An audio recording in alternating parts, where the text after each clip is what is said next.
The old saying goes that Australia rode on the sheep's back, and Australia's strong wool industry is the legacy of that history. Australia produces around 24%, about a quarter of the world's wool. But not all wool is the same, and so we produce about 60% of the world's apparel wool, so that's the wool used for clothing. We produce about 90% of the world's fine apparel wool, which is the sort of stuff that can be worn next to the skin with confidence. So we are the global leaders in production of fine apparel wool. With the sheep industry contributing more than $4 billion annually to the Australian economy, and the value of a sheep increasing on average 8% each year since the turn of the century, there's no doubt it's an industry with a bright future. However, despite growing demand worldwide for both sheep meat and wool, the total herd has been in decline as farmers battle with an exploding population of wild dogs. Since the mid-90s, sheep numbers in Australia have halved. And in Queensland in particular, which was once our largest producing state, numbers are down to 20% of what they once were. It's an insidious problem that has grown. In parts of Australia, it's grown to be such an issue that it forces people out of the business and it's destroying regional communities. The Tambo Blackall Shire is a prime example of just how hard hit some of these regional communities have been. Central Queensland was once the heart of the wool industry in Australia, where in the 1920s the labour unions were formed in the shearing sheds.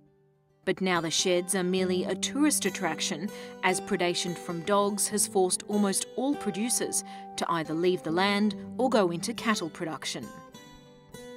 What makes the situation worse is that sheep are much better suited to the country. So not only do they employ more people, they also fare better when water is scarce. If you've got good feed, you can always run cattle, but there's the irony of it. The sheep are much more resistant to drought than cattle are.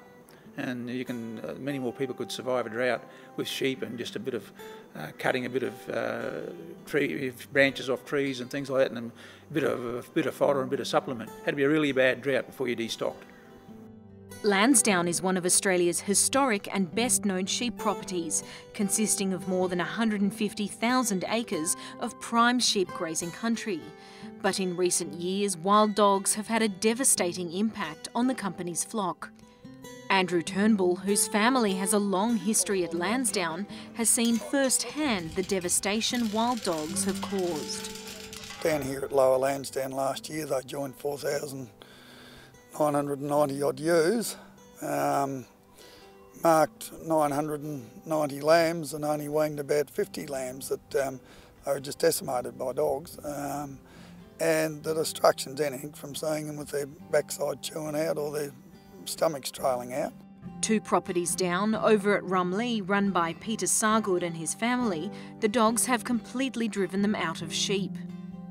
We had to shift their whole enterprise over to the cattle side then, and we've looked at going back into sheep, but it just wasn't feasible while we had the dog numbers around.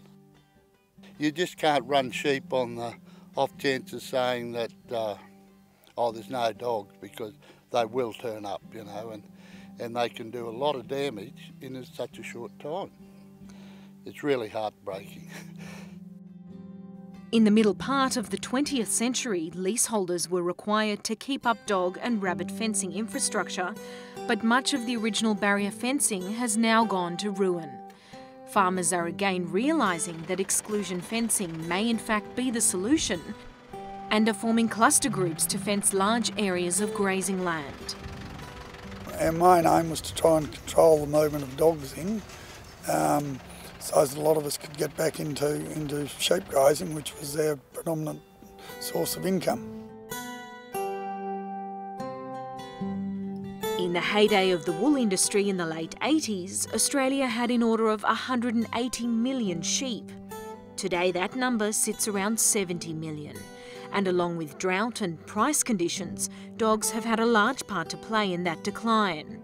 And whilst Australia still has the best genetics for merino sheep in the world, in order to meet growing demand from emerging economies, the wild dog threat needs to be addressed. It's so important, not only to individual growers in terms of their profitability, but to regional communities and in fact the fabric of Australia. And a look back in history with a return to fencing out feral animals might just provide the solution and help ensure a bright future for Australia's sheep industry.